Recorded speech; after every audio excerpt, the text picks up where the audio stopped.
두 번째 시간입니다. 이번 장은 1945년부터 1960년대까지 대한민국 시대상을 통해서 문학작품이 그것에 어떻게 녹아져 있는지에 대해서 알아보려고 합니다. 여러분도 아시겠지만 1945년은 대한민국이 일본으로부터 해방된 날입니다. 그런데 이 해방은 자주 독립보다는 외부에서 주어진 해방이었습니다. 2차 세계대전에서 일본이 패망하고 나서 주어진 해방이었다라고 보면 됩니다. 물론 대한민국도 조국의 해방을 위해서 독립운동가들이 있었고 외부에서도 독립운동을 해왔지만 객관적으로 봤을 때에 우리가 스스로 얻었던 자주 독립은 아니었습니다. 그러다 보니 독립 이후에 대한민국에 대해서 서로의 지분을 주장하는 나라들이 생겼죠. 근데 그것이 바로 미국과 소련, 중국이라고 보면 될 것 같습니다. 사실 일제 치하에서 있었던 대부분의 국민들은 사상에 대해서 많이 잘 알지 못했어요. 민주주의가 왜 좋은지, 공산주의를 왜 선택해야 되는지에 대해서 아는 바가 없었습니다. 왜냐하면 그런 것을 아는 사람들은 거의 대부분 고위 지식인들이었기 때문이죠. 여러분들 나라도 비슷하겠지만 대부분의 서민, 하층민들은 언제나 먹고 사는 문제가 가장 큰 그들에게 시급한 문제였습니다. 그러므로 이념에 의해서 갈라진 건 국민들이 원해서라기보다 어떻게 보면 개인의 욕망에 의해서 갈라진 건 아닐까요? 이건 공식적인 이야기는 아니고 제 생각입니다. 1945년 독립이 되고 나서 많이 혼란스러운 사회였습니다. 제가 좀 전에 이야기를 했지만 독립이 단순히 그러니까 자주 독립이 아니었기 때문에 스스로 얻어낸 독립이 아니었기 때문에 외부의 세력이 대한민국에 침범하는 것은 어쩌면 당연한 수순이었을지도 모른다라는 그런 생각이 듭니다. 어쨌든 45년도 강복을 했고요. 그리고 좀 이제 슬픈 일이지만 1948년에 4.3 제주 사건이 있었습니다. 양민학살이 대부분이었죠. 되게 마음이 아픈 일입니다. 1950년 6.25 대한민국 공식적인 역사로는 북한의 침입으로 인해서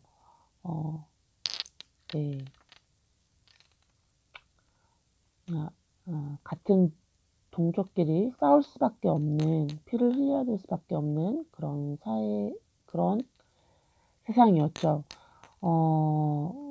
제 입장에서 봤을 때는, 대한민국의 한 국민의 입장에서 봤을 때에는 그것이 어떠한 목적이더라도 죄 없는 사람들을 죽여가면서 얻어야 할 진리는 네, 없다라고 생각을 해요. 제가 이제 1945년부터 이제 전후 문학에 대해서 다룰 때에는 사실 마음이 좀 많이 아픕니다. 아마 이 부분은 여러분들도 어느 정도 공감할 수 있을 거라고 생각되는데요. 여러분도 전쟁을 겪어봤잖아요. 그리고 같은 국민들끼리 총칼을 들이대고 싸워본 역사가 있잖아요. 저는 물론 그 시대에 태어나지 않아서 그 당시 왜 그런 상황들이 일어났는지에 대해서 시시비비 잘잘못을 가릴 수 없지만 결과적으로 봤을 때에는 어찌됐든 간에 같은 동포끼리 서로를 죽여야만 하는 그런 역사는 정말 네, 아픈 역사인 것 같아요. 1950년대, 50년대 나오는 역사를, 그러니까 6.25가 1950년도부터 53년까지 있었거든요. 이때 나오는 문학을 뭐라고 얘기하냐면 전쟁 문학이라고 얘기해요. 전쟁이 피어났을 때, 전쟁이 일어났을 때 쓰여진 문학이기 때문에. 그래서 1953년 이후의 문학을 우리는 전후 문학이라고 이야기를 하는데요. 전쟁 후에 쓰여진 문학이다라고 이야기를 해요. 그러면 전후 문학은 언제까지가 전후 문학이냐라고 이야기를 한다면 지금까지. 왜냐하면 아직 우리는 통일되지 않은 상태에 있기 때문에 이 이후의 문학을 전후 문학이라고 합니다. 그러면 모든 문학이 전후 문학에 포함되느냐? 아닙니다. 문학의 내용이 6.25와 전쟁과 관련이 있는 것만 전후 문학에 해당이 됩니다. 네. 53년부터 지금까지 통틀어서 이렇게 이야기가 됩니다. 이제 전쟁 당시 발발했던 전후 문학은 거의 대부분 남한에서의 전후 문학은 북한의 어떤 뭐라고 얘기하죠? 완악함?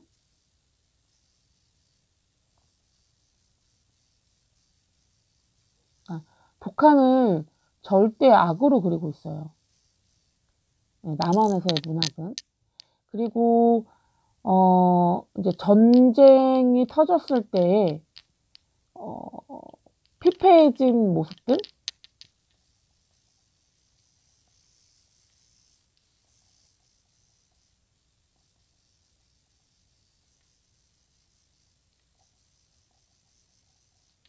네, 피폐에 대해서 그리고 있어요.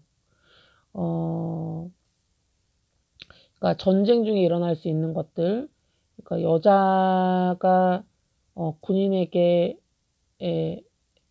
강간을 당한다든지, 아니면 전쟁으로 인해서 한 집안이 박살이 난다든지, 이념 분쟁으로 인해서 한 공동체가 몰살된다든지, 이런 것들이 그려지고 있죠.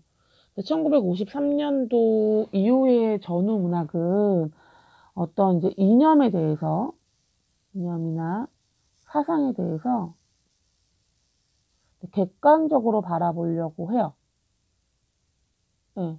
그러니까 무조건 공산당이 나쁘고 무조건 민주주의가 좋다 뭐 이런 내용이 아니라 멀찍이 거리두기를 하고 어떤 부분이 우리가 실수한 부분이 있었는지에 대한 이야기를 많이 해요. 그리고 이제 결국에는 휴머니즘적인 주제로 나아가요. 네, 내용들이. 여러분들은 이제 읽어보면 아시겠지만 1950년대, 1950년대의 대표적인 문학은 전후 문학, 전쟁과 관련된 문학이 이루어졌고요. 1960년대에는 약간 이제 전후 이후에 피폐해진 삶의 모습을 그리고 있기도 하고요. 또 이 당시 박정희 대통령이 정권을 잡았거든요. 그때 막 경제 부흥이 일어나기 시작해요. 그러면서 그 아래 경제가 이렇게 부흥했잖아요. 이거 경제 부흥.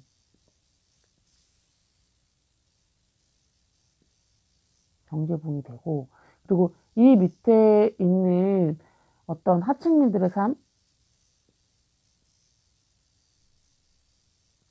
대해서 그리고 있어요. 그게 우리가 이제 다음번에 살펴볼 서울 1964년 겨울이라는 작품이 있거든요. 이 작품은 1960년대에 암울했던 시대상에 대해서 이야기를 하고 있어요. 왜 그럴 수밖에 없었는지는 뒷부분에 가서 다시 이야기를 하도록 하겠습니다. 아까 이제 제가 얘기했던 것 중에 하나가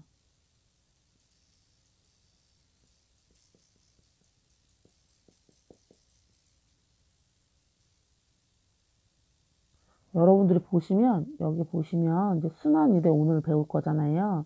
그리고 잉여인간이랑 광장이 있는데 사실 잉여인간이랑 광장은 양이 상당히 많아요. 그래서 여러분들 읽어보면 좋겠지만 이렇게 한 번에 읽기가 조금 어려운 그런 책일 수도 있어요. 잉여인간은 그러니까 단편 소설로 되어 있지만 어, 단편소설이 이게 여러 개 묶여 있거든요. 그러니까 그러니까 전쟁이 지나간 다음에 이제 특별한 직장도 찾지 못하고 피폐해진 삶에 대해서 그리고 있고요. 광장 같은 경우에는 이제 공산주의라고 해야 되나 사회주의와 그리고 네, 민주주의, 예, 민주주의의 어떤 다른 그러니까 다 좋은 게 아니다. 거기 그러니까 그 사상들이 가지고 있는 것들에 대한 어떤 어두운 부분들 이제 그런 부분들을 다루고 있는데요. 저는 이제 광장에서 했던 것 중에 가장 기억에 남는 게 뭐냐면 우리나라는 북한을 공산주의로 알고 있지만 이제 북한은 이제 사회주의로 표방을 하고 있거든요. 그러니까 사회주의의 특징은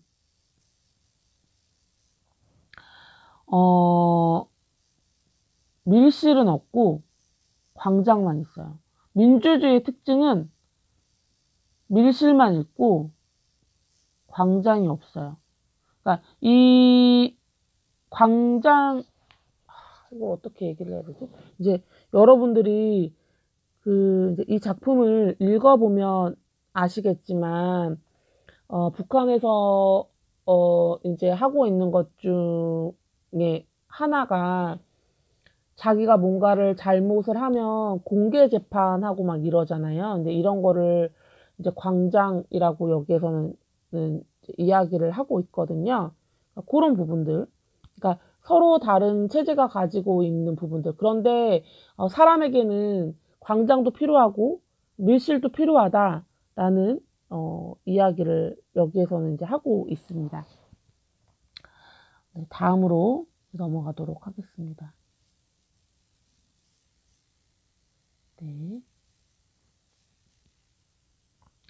볼게요. 이제 여기 있는 내용을 이제 여러분들이 살펴보시면 되는데요.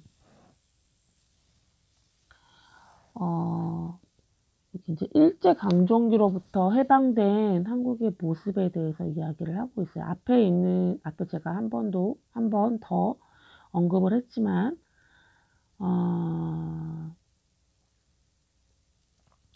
일제강점기 이후에 우리가 여기서 봐야 되는 부분은 광복 직후에 미국과 소련이라는 두 강대국이 자유주의와 공산주의가 이념적으로 대립을 하게 돼요. 그래서 광복 이후에 우리나라가 이렇게 이런 모양을 가지고 있잖아요. 그러면 이렇게 해가지고 여기 38선을 부근으로 여기는 위쪽은 소련이 밑에는 미국이 이제 관리를 하게 되죠. 그러면서 서로의 야어욕들에 의해서 임시로 지었던 이 38선 경계가 결국에는 분단을 하게 되는 단초로 작용하게 됩니다. 그래서 6.25가 일어나게 되고요. 이제 뭐 처음에는 남한이 열세에 몰렸다가 미국의 도움으로 다시 거의 이제 이기게 되었다가 중공군의 도입으로 중국 사람들은 숫자가 많잖아요. 그 도움으로 다시 한강 이남으로 내려오게 돼요. 그리고 이제 거기에서 더 이상의 유혈 사태나 뭐 이런 피해를 보지 않기 위해서 군사 경계 지역을 치게 되고 지금까지 남북한이 서로 칼을 대고 있죠. 이 이후에 그 1960년대, 그러니까 이때까지는 1960년 4월 19일 이전에는 이승만이라는 사람이 정권을 잡고 있었어요. 그러니까 우리나라의 초대 대통령이라고 여러분들이 이제 생각을 하시면 되는데요. 크기가 안 되죠. 그런데 이게 민주주의 방식으로 선거가 치루어지지 않고 부정적으로 계속 이승만 대통령이 연임을 하게 되자 학생들 중심으로 이승만 정권에 대해서 항의하는 유혈 사태가 일어나요. 그렇게 1960년 4월 19일 날 이 학생들 중심으로 일어난 이 항의가 결국에는 이승만 대통령이 하야하게 되는 그런 원인으로 작용하게 됩니다. 이승만 대통령은 1948년부터 60년까지 근 12년 동안 장기 집권을 하게 됐는데요. 이런 장기 집권은 결국에는 민주주의를 망가뜨리는 그런 주범이 되기도 하죠. 이 이후에 이승만 대통령 이후에 장면 대통령인가? 네, 이제 정권을 잡는데, 이 이후에 또 이제 군사 쿠데타가 일어나요. 장면이 아닌데, 네, 제가 좀, 기억이 잠깐 안 나는, 이승만 대통령 이후로 윤보선 대통령이 선거에 의해서 민주주의 방식으로 대통령이 되었지만, 한 달 만에 박정희 대통령이 집권을 하게 돼요. 이제 군사 쿠데타를 통해서. 그리고 나서 박정희 대통령도 계속해서 장기 집권을 하죠. 독재 정치를 한다라고 볼 수 있겠죠. 그래서 이제 그 이후로 또 이제 있었던 최규선이라는 그 옆에 있었던 그 비서실장에 의해서 죽음을 맞이하게 돼요. 그리고 최규하 대통령이 잠깐 하고 있다가 대통령이 됐다가 전두환 대통령이 또 군사 정권을 통해서 정권을 잡게 되죠. 그리고 이제 전두환 대통령 이후로 노태우 대통령, 그다음에 김영삼, 김대중, 이런 식으로 그다음에 이명박, 그다음에 박근혜, 그다음에 문재인 현재 대통령 이런 식으로 대통령들이 집권을 하게 됩니다. 저는 우리나라 선조들이 우리나라 선배들이 민주주의 선배들이 자랑스럽게 느껴진 이유는 이런 독재 정권에 굴하지 않고 싸웠다라는 거예요. 자신의 자유를 위해서. 이건 단순히 개인의 자유뿐만 아니라 사회의 공권력을 위해서 싸웠다라는 의미이죠. 그런 점에서 저는 제가 누리고 있는 이 자유 대한민국이 공짜로 얻어진 것이 아니라 우리의 인생의 선배들, 할아버지, 아버지들이 싸워서 얻어낸 결과물이라고 생각을 해요. 그래서 지금 제가 누리고 있는 자유가 매우 고맙다라고 생각이 듭니다. 이제 최근에 이제 미얀마 사태가 있는데요. 그러니까 저는 이제 미얀마 국민이 아니어서 그 부분에 대해서 뭐라고 이야기를 하기가 좀 어렵지만, 저는, 어, 그 장면을 볼 때 너무 마음이 아프더라고요. 그런데, 그들이 싸우는 민주주의를 향한 열망은, 어, 네, 언젠가는 빛을 발할 거라고 저는 생각이 듭니다. 다만 시간이 걸릴 거라는 그런 생각이 들어요. 제가 페이스북을 봤는데 미얀마 미스코리아인 여성이 나와서 미얀마의 민주투쟁에 대해서 이야기하는 거를 들었거든요. 그러면서 마이클 잭슨의 노래를 또 한 소절 부르더라고요. 눈물이 좀 많이 났어요. 되게 미안하기도 하고 도와줄 수 없다라는 부분에 대해서. 아무튼 그런 생각이 들었습니다. 다음으로 넘어와서 이제 이승만 대통령이 하야를 하고 바로 박정희 대통령이 집권을 한 게 아니라 앞에 이제 장면 대통령이 집권을 했다라고 얘기했잖아요. 그런데 박정희 대통령이 군사정변, 그러니까 군대라는 공권력을 가지고 자신의 사사로운 이익을 위해서 사용을 한 거예요. 이때 정말 많은 사람들이 죽었죠. 박정희 대통령 때도 많은 사람들이 죽었고요. 네. 전두환 대통령 때도 많은 사람들이 죽었어요. 독재 정권은 국민들이 원하지 않는 이런 정치는 결과론적으로 봤을 때에는 많은 사람들의 목숨을 앗아가는 그런 불행들을 만들어내는 것 같아요. 여기 군사정변 이후에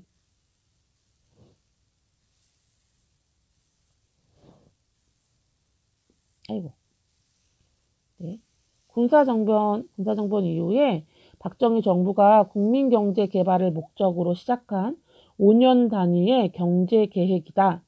경제개발계획은 1962년부터 81년까지 4년차에 걸쳐 추진되었다라고 되어 있어요. 그래서 그 결과 한강의 기적이라는 표현이 생길 정도로 한국 경제가 빠른 속도로 성장했다라고 되어 있습니다. 물론 많은 분들이, 특히 많은 어른들이 박정희 정권을 그리워하는 이유는 가시적인 성과 때문에 그렇다라고 저는 생각이 들어요. 그 가시적인 성과 중에 하나가 뭐냐면 눈부시게 경제가 성장했다라는 거죠. 기하급수적으로 빌딩들이 세워지고 아파트들이 세워지고 대기업들이 만들어지기 시작했죠. 그런데 저는 그 부분에서 우리가 놓치고 있는 부분이 있다라고 생각이 들어요. 그것들을 만들기 위해서 많은 사람들의 희생이 존재했다라는 겁니다. 대기업이 생겼다라는 것, 누군가의 이익이 대기업으로 몰 수밖에 없었던 그런 이유가 있겠죠. 한쪽이 많이 가지면 다른 한쪽은 적게 가질 수밖에 없다라는 게 세상의 이치예요. 그러니까 불평등한 부의 재분배가 일어났겠죠. 그쵸? 여공들이나 아니면, 그러니까 아직 갓 학교를 졸업하지 않은 어린 아이들도 그러니까 먹고 살기 위해서 도시로 와야만 됐었고요. 그리고 하대를 받을 수밖에 없었어요. 그러니까 자신의 노동력이 착취당하는 일이 일어났죠. 사고를 당해도 제대로 보상받지 못하는 일들이 비일비재했어요. 우리나라 그 영화 중에 전태일이라는 영화가 있거든요. 그러니까 공장의 노동자들이 어떤 삶을 살았는지에 대해서 보여주고 있습니다. 경제개발 계획 이면에는 누군가의 피땀 눈물이 있었다라는 거. 저는 그 부분을 놓치지 않았으면 좋겠어요. 그래서 사실 저희 윗세대들, 저희 아버지 세대들은 민주주의가 뭐가 중요해? 우리가 잘 먹고 잘 사는 게 중요하지? 라는 그런 이야기를 해요. 근데 저는 잘 몰라서 그런 이야기를 한다라고 생각이 들어요. 그런 거 있잖아요. 배부른 돼지보다 배고픈 소크라테스가 되겠다라는 그런 말들이 있잖아요. 혹자는 이 말을 가지고 너희들이 배가 안 고파봐서 그래 라는 이야기를 하거든요. 글쎄요. 잘 모르겠어요. 그러니까 인권이 없는 곳에서 행복할 수 있을까? 아, 네. 나를 인간으로 대접해주지 않고 기계로, 동물로 대접하는 곳에서 과연 나는 나의 행복을 찾을 수 있을까? 라는 그런 생각을 좀 해봐야 될 것 같아요. 제가 이제 이 부분을 이야기하는 이유는, 우리나라가 급속도로 발전했지만 그 이면에는 고통받는 사람들이 존재하고 있었다라는 것을, 네, 여러분들이, 예, 알기를 원합니다. 그리고 우리가 이제 이 이후에 살펴볼 순환이대 역시, 그러니까 역사의 뒤편에 있는 소시민의 모습들을 그리고 있거든요. 그러니까 문학은 그런 것 같아요. 자세히 봐주지 않은 아픔을 자세히 봐야 한다고 이야기하고요. 그 아픔을 우리에게 잊지 않도록 해주는 게 바로 문학의 역할이 아닌가? 라는 그런 생각을 하게 됩니다.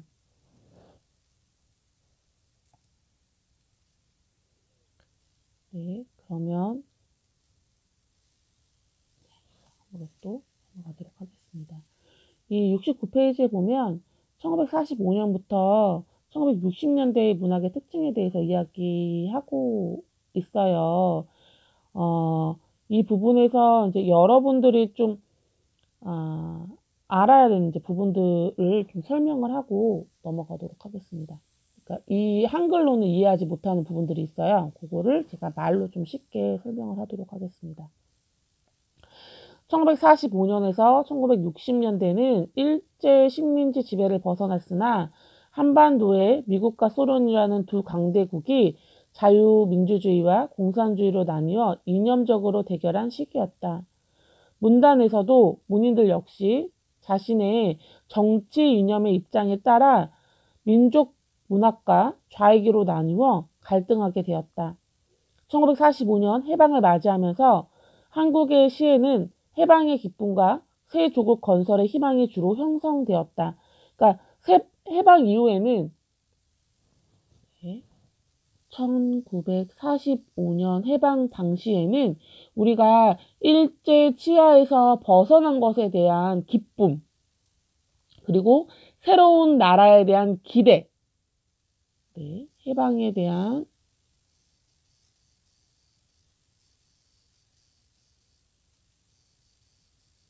기쁨과 새로운 나라에 대한 기대가 있었어요. 그런데 이제 소설에서는 이런 기쁨보다는 해방 공간에 벌쳐지는 어떤 혼란상? 그러니까 권력을 쥐고 있던 일본이 사라지게 된 거잖아요. 그러면 새로운 권력 집단이 생겨나게 되죠. 이 새로운 권력 집단에 의해서 기존에 있는 권력들을 이제 없애는 과정 속에서 벌어지는 살인이라든지 아니면은 폭력이라든지 네, 이런 것들이 있게 됐죠. 그리고 나라의 주인이 바뀐 거니까 밑에 있는 사람들도 우왕좌왕했겠죠. 그죠? 이제 이 논 이야기는 이 논의 주인이 누구냐에 대해서 이제 벌써 발생되는 그런 문제들에 대해서 이야기를 하고 있거든요. 이 논 주인에 따라서 논 주인은 이제 새로운 권력을 이제 의미하기도 합니다. 1950년대에는 한국 전쟁이 끝난 뒤 비극적 상황과 불안에 대응하여 다양한 문학적 시도가 이루어졌다. 시에서는 도시적 감각으로 문명을 비판하는 경향과 전통적 사정으로 전후의 위기에 대응하는 경향이 나타났다. 그러니까 이제 1950년 이제 전쟁이 끝나고 나서 폐허가 된 도시를 이제 막 이렇게 새롭게 건설하잖아요. 이 건설된 모습을 보고 서로 다른 반응을 보이게 되는 거죠. 한편 소설에서는 실존주의나 휴머니즘에 근거하여 전쟁으로 인한 상처에 대응하고자 하는 주제의식이 두드러졌다. 이 실존주의나 휴머니즘, 그러니까 실존주의는 그러니까 나에 대해서 더 깊이 사고하는 그런 일들이 많이 벌어졌다라는, 내가 왜 살아야 되는지, 인간이란 무엇인가에 대한 그런 질문들, 이 실존주의에서 파생됐다라고 보시면 될 것 같습니다. 네. 학이나 순환 이래나 오발탄이라는 부분이 나오는데요. 요거 다 단편으로 이루어져 있어요. 근데 여러분들이 읽어보면 되게 좋을 것 같아요. 그러니까 학은 휴머니즘과 관련된 내용이고요. 오발탄은 네, 실존주의와 관련된 내용이에요. 1960년대 문학은 4.19 혁명으로 촉발된 민주화라는 시대적 과제를 안고 있었다. 시에서는 김수영과 신동엽 등이 현실을 비판하는 참여시를 주로 이루었고, 동시에 예술성을 강조하는 순수시가 있었다. 소설에서는 광장이라는 소설을 통해서 냉전 이데올로기를 비판하고 분단 문학의 새 장을 열었다라고 이야기를 하고 있거든요. 이 왜 그러냐면 그 이전의 작품은 무조건 공산주의와 사회주의에 대해서 비난하는 문학이었다면, 이 광장은 민주주의의 이면도 그림으로써 우리가 옳다라고 믿었던 그 이데올로기에 대해서 다시 한번 생각하게 하는 계기를 만들었다라는 점에서 의의가 있어요. 그리고 여기 나오지만 1960년대 참여시와 순수시가 있다라고 이야기를 했잖아요. 박정희 정권 시대 때에는 문단도 피해를 많이 받았어요. 그러니까 정권을 찬양하지 않는 작가들은 글을 제대로 쓸 수 없는, 네, 일제강점기랑 좀 비슷하죠. 여러분도 아시겠지만 1930년대 이후에 일어났던 문단의 현상 중에 하나가 이제 1925년인가 그때 카프가 해산이 됐잖아요. 일제강점기로 인해서. 그때 나타났던 것 중에 하나가 여러분도 기억하시겠지만, 정권이 핍박을 하면 두 가지 양상이 일어나요. 문단에서는. 그것에 대해서 반발하는 글을 쓰거나 아니면 그것을 쓸 수 없을 때 그냥 문학 자체의 예술로 돌아가자. 문학만 보자. 우리 그냥 시끄럽게 외부에서 벌어지는 그런 일들에 휘말리지 말고 문학의 예술에만 집중하자. 라는 그런 사조가 일어나요. 1960년대도 그런 점에서 네, 비슷한 양상이 일어났다라고 보시면 될 것 같습니다.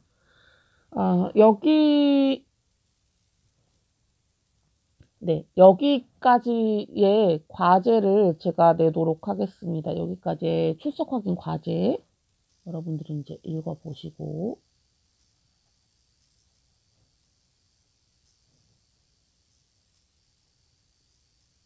네, 출석 확인 과제.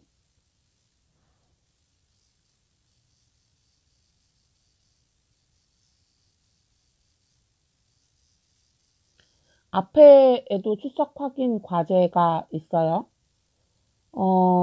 1945년도부터 네, 49년도까지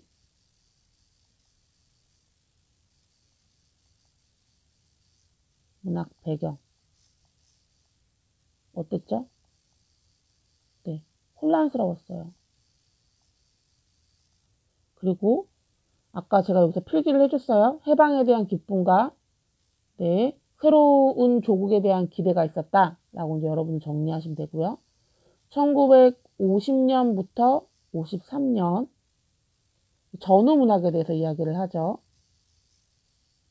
이거 전후 문학.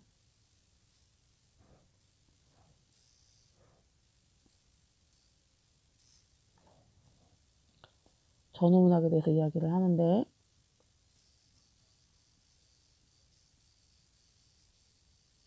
1950년부터 53년대는 어떤 내용이 있었는지, 그리고 1953년 이후에는 어떤 내용을 했는지 라고 이야기를 하시면 될 것 같아요. 그리고 1960년대 문학은 어떤 특징을 가지고 있었는지, 이 특징을 이야기하기 전에 가장 큰 특징은 박정희 정권이 세운 경제개발 있잖아요. 그걸로 인해서 경제는 발전했을지 모르지만 어때요? 네, 인간 실존에 대한 문제가 있어요. 왜냐하면 부는 나눠 가질 수 없기 때문에 한쪽은 가난해질 수밖에 없고 한쪽은 부유해질 수밖에 없는 거죠. 그쵸? 그래서 산업화와 도시화 이면에 감추어졌던 인간 실존에 대한 문제를 그리고 있어요. 1960년대에는. 네. 요 부분들 제가 설명하지 않은 이 부분들을 여러분들이 채워서 올리시면 될 것 같습니다. 네. 앞에는 네, 아시죠? 네, 사랑손님과 어머니, 그리고 뒷부분은 이 1945년부터 60년대 시대적 배경에 대해서 여러분들 정리를 하시면 될 것 같아요. 다음 장에서는 네, 순환이대를 가지고 네, 수업을 진행을 하도록 하겠습니다.